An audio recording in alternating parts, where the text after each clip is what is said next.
this video review is for Until the End of the Line by Hazel Yeats. If you want to check out my review, I've just posted that. So if you're on YouTube, there's a link in the description below, and if you're on my blog, there is a link within the post. And this is the video review. So Until the End of the Line by Hazel Yeats. This was very sweet, very, very sweet. Dani finds herself in Northern Ireland trying to get over the breakup of that she's just had with her girlfriend, and her writing dreams have gone a little bit wrong as well, kind of feeling like a bit of a disaster to her. So she's helping her sister to plan her wedding. So her sister also brings Sophie, who is her shy best friend from college, and she wants them both to help with the planning. So she's kind of spun them both a slightly different story.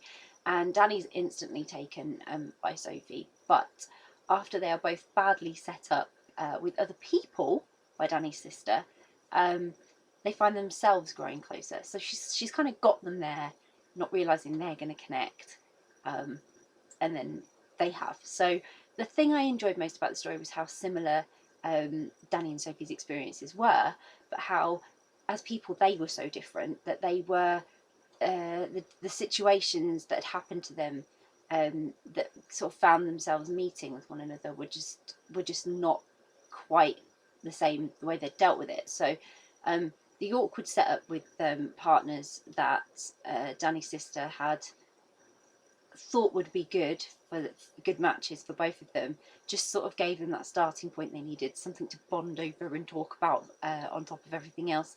And then they spent some time together and they could talk about the awful situations that they found themselves in these pairings with these terrible partners that didn't suit them at all. And in fact, Dani's sister was probably very, very bright, and I actually suspect she did it on purpose because she wanted them to get closer, but she wasn't going to admit it because she knew neither one of them would fall for it, and then it wouldn't work. So she tried a different tact, but just like you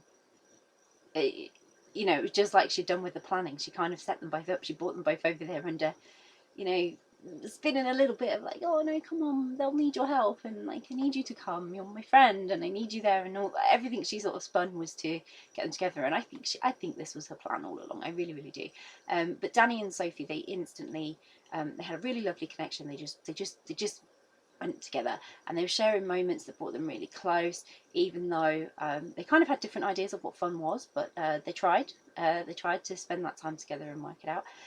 Dani was very accommodating of going along with Sophie to see the sights. She was so taken with her. She was like, yeah, I'm going to do things that I wouldn't normally do, and just so she could spend time with her, both sort of doing their official duties for the wedding, and even when they didn't have any planning to do, it was kind of an excuse to get together and they could have some fun. The family dynamic with all of Dani's sister's future husband's family being involved was really added an extra level of quirk to the story. It gave it something more, added the drama, especially where Sophie was concerned, because the partner that Dani had kind of set her up with, Dani's sister had set her up with, that she was sort of pushing back against, was yeah, a little bit more full on than the one that Dani had been set up with. So it was yeah, it was a lot more for Sophie, and it just kind of made me root for them getting together even more. I was like, come on, just pick Dani, and then you won't have to deal with him anymore. But it's a really great romance, and it's kind of a slow burn relationship because of all the drama going on. But it was in a really gorgeous setting, and it was a really lovely story, and I really enjoyed it. So I hope you will too.